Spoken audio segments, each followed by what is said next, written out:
जय हिंद दोस्तों। तो स्वागत है आप सभी का आज के वीडियो में। आज के वीडियो में हम लोग पढ़ेंगे, जैसा कि आप लोग जानते हैं कि कल हम लोग पढ़ रहे थे कि संविधान सभा एवं संविधान निर्माण की जो प्रक्रिया थी वो कैसे हुई थी, उस पर हम लोग बातचीत कर रहे थे। तो कल हम लोगों ने देखा कि संविधान सभा का गठन कैसे हुआ और कब कब कितनी बैठकें हुई, कितने अधिवेशन हुए, कौन अध्यक्ष था और क्या क्या था, कैसे चुनाव हुआ, यहाँ तक हम लोगों ने पढ़ लिया था। और संविधान सभा के सदस्यों का ये जो विभाजन था, ये विभाजन भी हम लोगों ने पढ़ा था। तो कल इस चीज़ को हम लोग डिस्कस कर चुके हैं, कैसे चुनाव हुआ था। लगभग 10 लाख जनसंख्या पर एक सदस्य का चुनाव किया जाना था, ये सब हम लोगों ने डिस्कस कर लिया था। कितनी सीटें कहाँ से, कितने सदस्य कहाँ से नामांकित किए गए थे, ये सब हम लोगों ने कल पढ़ लिया था। तो आज इसके आगे का हम लोग कंटिन्यू करेंगे। तो आगे पहुँचते हैं, यहाँ से हम लोग स्टार्ट करते हैं। नोट है, ज्ञातव्य है कि लोकसभा तथा राज्यसभा की वेबसाइट पर संविधान निर्माण में लगे समय के संदर्भ में 2 वर्ष 11 माह 17 दिन का समय मिलता है, जिसका कारण संभवतः संविधान को संविधान सभा द्वारा अंगीकृत किए जाने के दिन को संविधान के निर्माण की अवधि में शामिल न किया जाना है।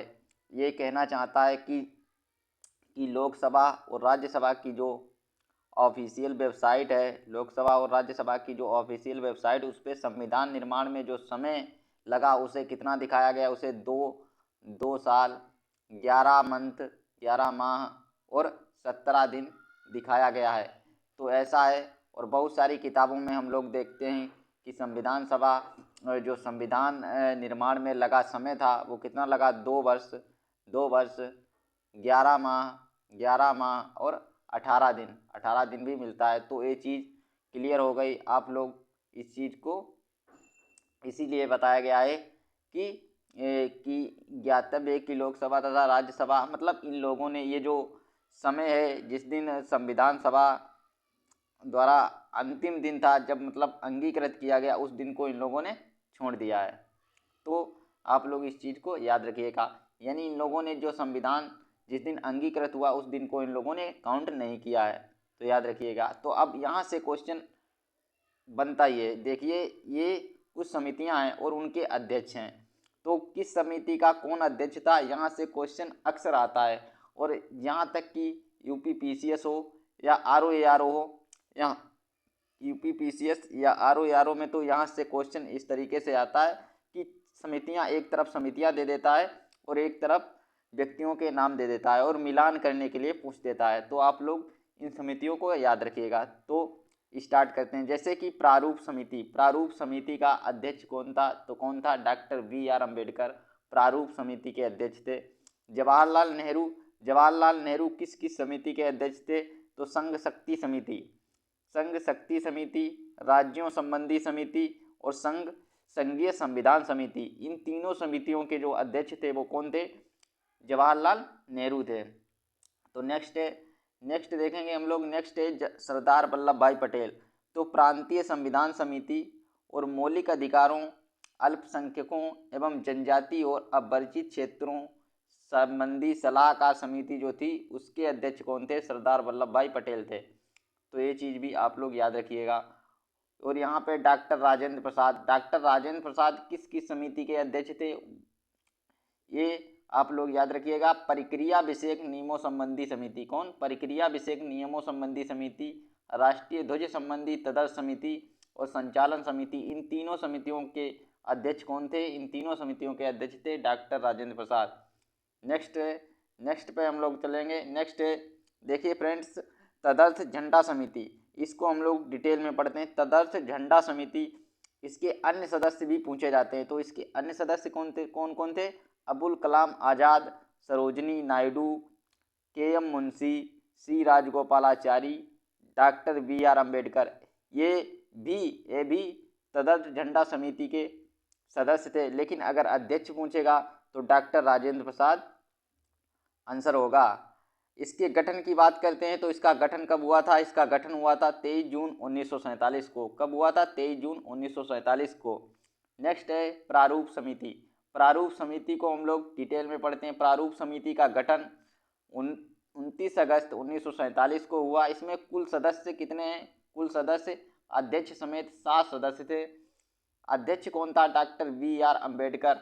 अध्यक्ष थे। अन्य सदस्य कौन कौन थे? N Gopalaswami Ayyangar, Alladi Krishnaswami Iyer, K M Munshi, Syed Mohammad Saadulla, B L Mitra एवं डीपी खेतान। बाद में इन दो लोगों का स्थान कौन कौन लेता है? बी एल मित्र और डीपी खेतान। तो बी एल मित्र की जगह एन माधव राव आ जाते हैं और डीपी खेतान की जगह टीटी कृष्णमाचारी आ जाते हैं। फ्रेंड्स, ये पॉइंट भी आप लोग याद रखिएगा, यहाँ से क्वेश्चन काफ़ी बार पूछा गया है, तो आप लोग याद रखिएगा। नेक्स्ट देखिएगा कि संविधान सभा के लिए चुनाव का परिणाम कुल सीटें, यानी जब संविधान सभा का चुनाव हुआ 296 ब्रिटिश भारत की सीटों पर चुनाव हुआ, जिसमें से 208 सीटें किसे मिली? कांग्रेस को, और 73 सीटें मुस्लिम लीग को मिली और 15 अन्य को मिली। तो सबसे ज़्यादा सीटें किसको मिली थी? सबसे ज़्यादा कांग्रेस को, फिर उसके बाद मुस्लिम लीग को, फिर अन्य को। अब देखिए फ्रेंड्स, कुछ परीक्षा उपयोगी दृष्टि से कुछ इम्पोर्टेंट प्रश्न हैं और ये प्रश्न काफ़ी बार पूछे जा चुके हैं और पूछे जाने की विशेष संभावना है, तो आप इन्हें भी जरूर याद रखिएगा।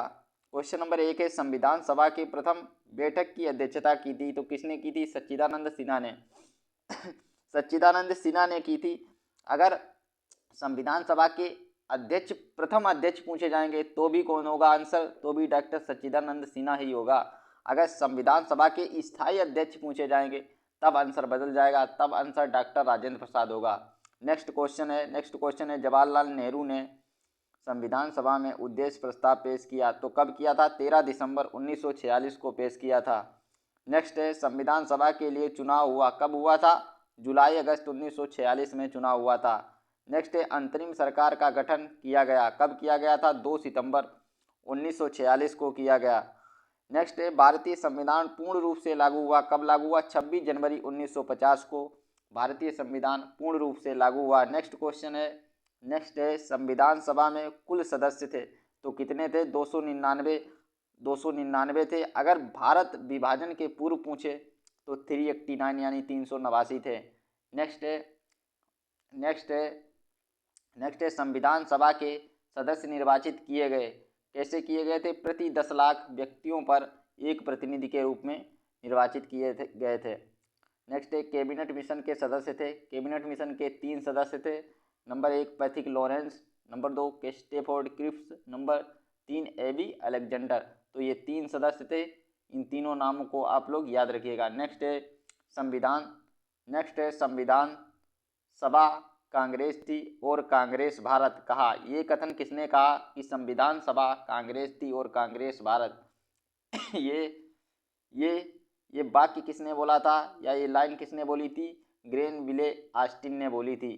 प्रथम भारत सचिव मंत्री कौन थे? ये क्वेश्चन भी काफ़ी बार पूछा गया है। तो प्रथम भारत सचिव मंत्री थे हेनरी स्टेनले। कौन थे? हेनरी स्टेनले थे। तो फ्रेंड्स, यहाँ पे हम लोगों ने ये जो संविधान सभा का निर्माण की जो प्रक्रिया थी, इससे संबंधित कुछ क्वेश्चनों को किया और कुछ समितियों को हम लोगों ने पढ़ा। तो आज के लिए इतना ही, बाकी कल हम लोग अगले वीडियो में इसके आगे का कवर करेंगे। तो आशा करते हैं अगर आप लोगों को वीडियो अच्छा लगा होगा तो आप चैनल को सब्सक्राइब कीजिएगा। जय हिंद, जय भारत।